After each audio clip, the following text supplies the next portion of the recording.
right? When we start the divorce process, even if we're the one initiating it, we have some denial about the situation. We let our emotions take us.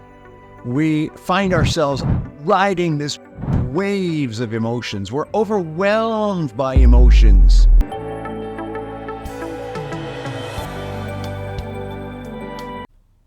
Welcome to another episode of Rich in Relationship. We are kicking off a whole series on divorce. And the topic for today is called Navigating the Waves of Change, the Emotional Odyssey of Divorce. So what does that mean in plain English? We're going to talk all about the emotional struggle of divorce, the stages that we go through. Now, in case you're new to the podcast, my name is Rich Heller, and I've been doing this podcast for like almost 300 episodes now, and we cover a wide variety of relationship-related topics, but the central focus of the podcast really is helping parents, whether they're together or apart, to build bridges so that they can protect or shield their children from destructive conflict. Now, part of what triggers destructive conflict is how we manage and understand our emotions. And what makes this topic particularly relevant is very often in divorce, we let our emotions take us.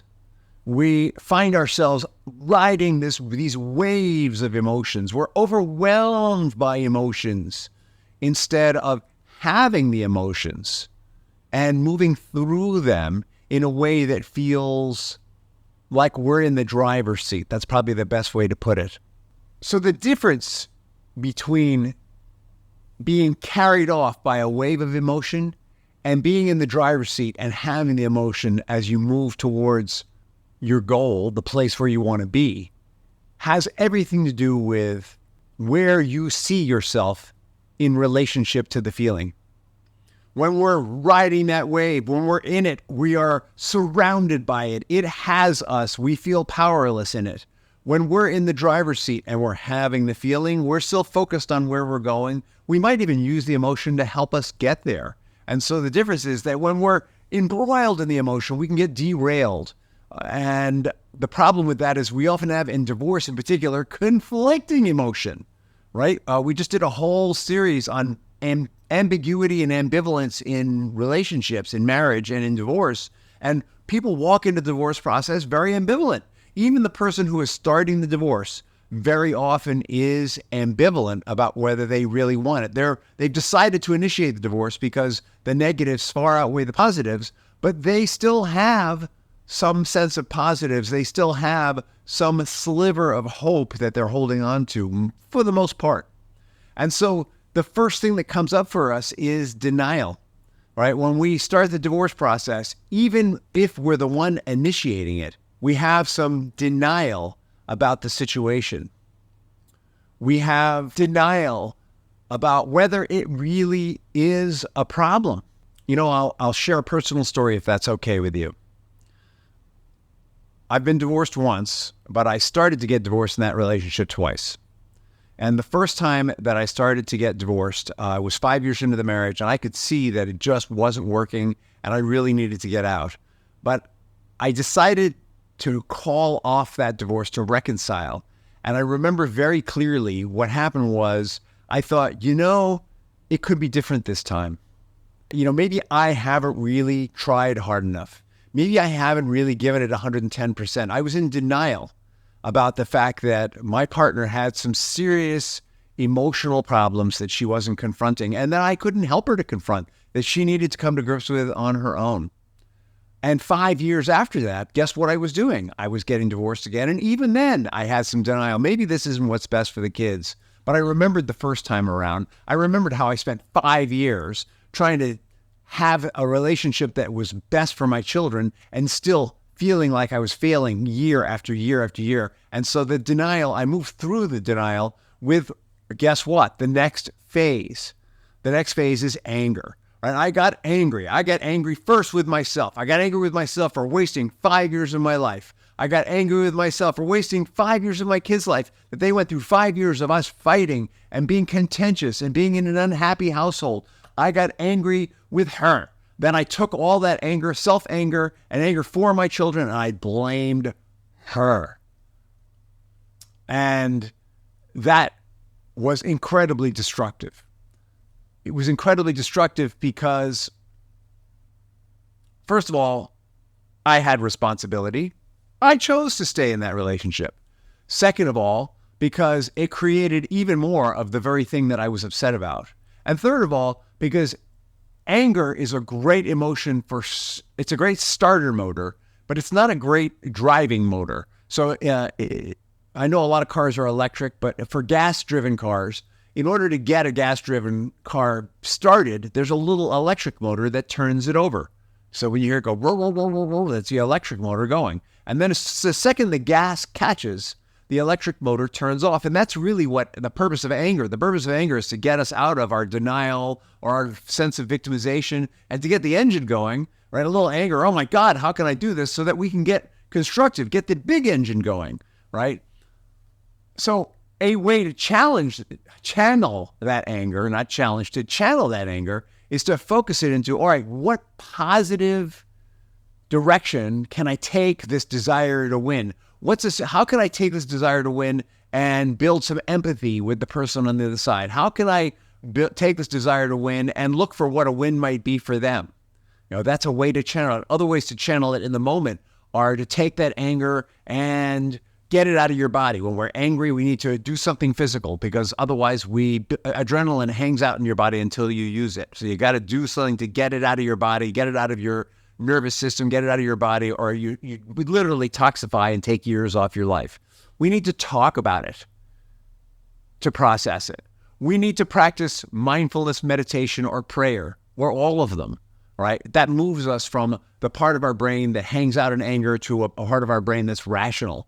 We need to do all of these things to process anger and start being constructive. So the next phase of the divorce process is depression, or sadness is probably a better way to put it. I think in this country, anytime someone is sustainably sad, we call them depressed.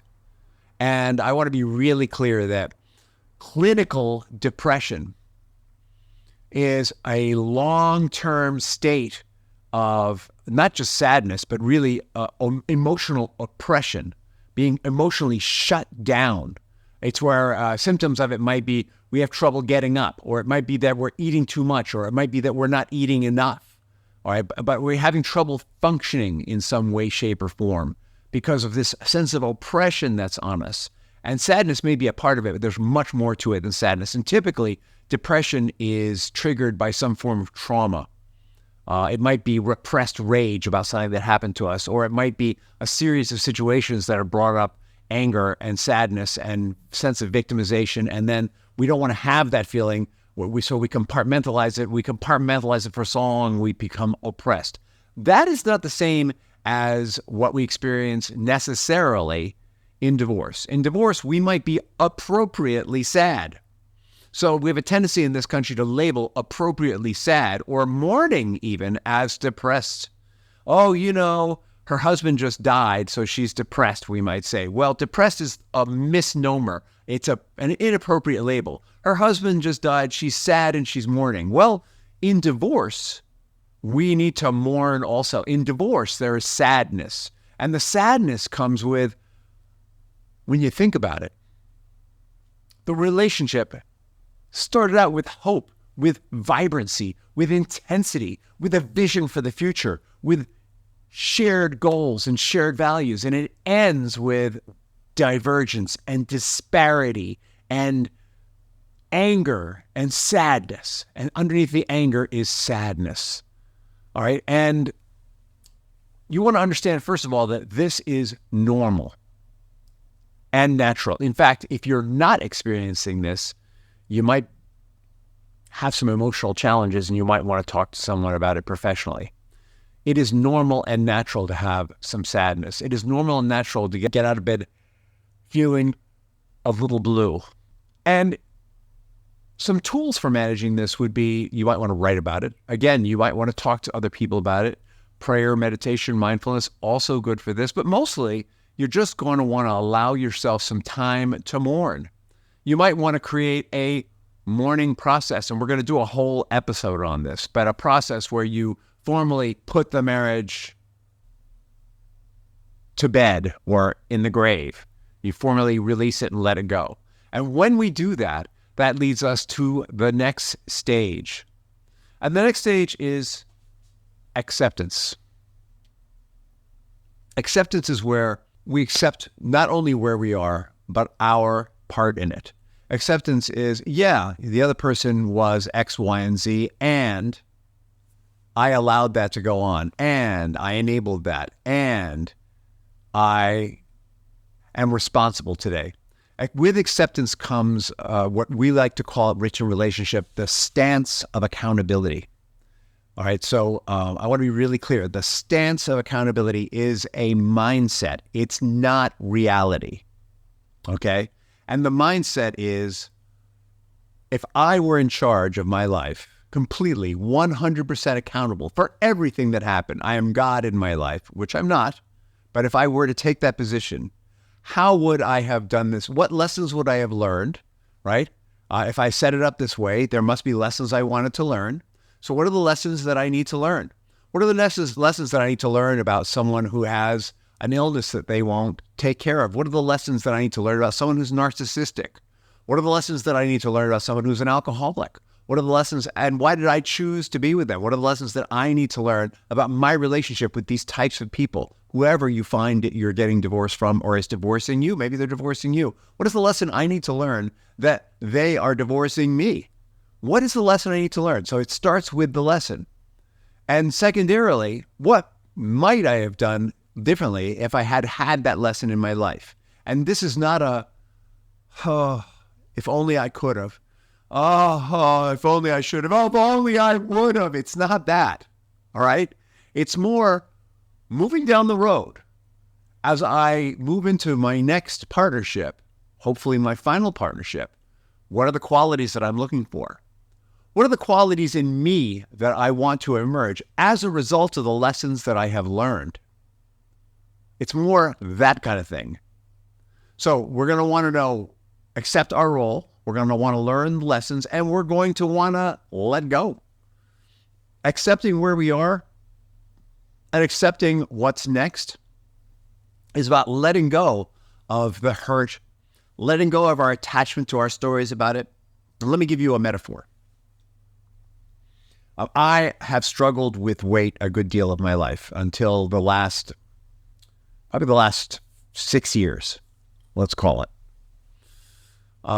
And I remember going to talking to a weight loss coach, and she said to me, you have to accept where you are and the condition that you're in, and you have to love where you are before you can move to something different. And I was like, are you kidding me? I hate this body. I've got an extra 30 pounds on me that I don't want. I don't know what to do about it. I look in the mirror and all I see is the Michelin man or a marshmallow dude. I mean, and she said, well, regardless of what you see in the mirror, you're going to need to love yourself the way you are, because hating where you are is not going to get you where you want to be. You're going to need to accept and love yourself just the way you are. And from that place, you'll be able to move to who you want to be. Right? Hating where you are will never get you where you want to be. Hating where you are will never get you where you want to be. Another way to put this is, my pastor said this in church the other day. He said, I thought it was really profound. He said, in life, we don't always get what we want. We get who we are. Not what you need. We get who we are. So if who I am is someone who hates themselves and doesn't like themselves, then what I'm going to get is even more of someone who doesn't like themselves and hate themselves. And usually what my coach taught me is when we're in that space of self-hate and self-deprecation, that we actually start eating more we're not getting any gratification from ourselves emotionally, so we seek emotional gratification through eating. And then we hate ourselves even more. It becomes a self-fulfilling prophecy. So first we have to accept and love ourselves the way we are. And from that loving space, we can nurture ourselves into the shape we really want to be, into the level of fitness we really want. And losing weight stops being losing weight. It starts being becoming fit. So instead of moving away from being 235 pounds, I got to move towards being more fit. Because why? Because I love myself. And because I love myself, I want to be more fit. Well, acceptance in divorce is just like that. All right, we are no longer going to hate the other person. We are no longer going to hate ourselves. We are going to love and accept ourselves just the way we are. We're even going to accept them the way they are. We don't have to love them, but we need to accept them the way they are. It might even be helpful to develop some empathy for them, and we can do a whole podcast episode on that. All right, and once we've got into this place of acceptance, once we've embraced where we are and even become okay with it, as painful as it is for everyone involved, then we can move to a better place. And what I've noticed is people who don't have this last stage or level or whatever you want to call it in their divorce process, they tend to repeat, even though they're living separately from the other person, they repeat the dance they were doing when they were living together over and over and over. Just the difference is they've got separate households they can retreat into. And so these are the people who take their partners back to court. These are the people who are suing for full custody. These are the people who are telling their kids bad things about the other parent and hurting their children in the process.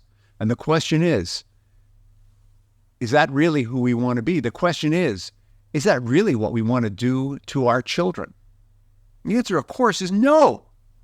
And so getting to that place of acceptance, there is a lot that happens to get to that place of acceptance. I'm going to share a story with you. I am working with a client right now whose name is Jerry. And I want you to know that I might not actually be working with him now, and Jerry might actually be a woman, and that some of the stories I'm going to tell you come from different clients' experiences. I never share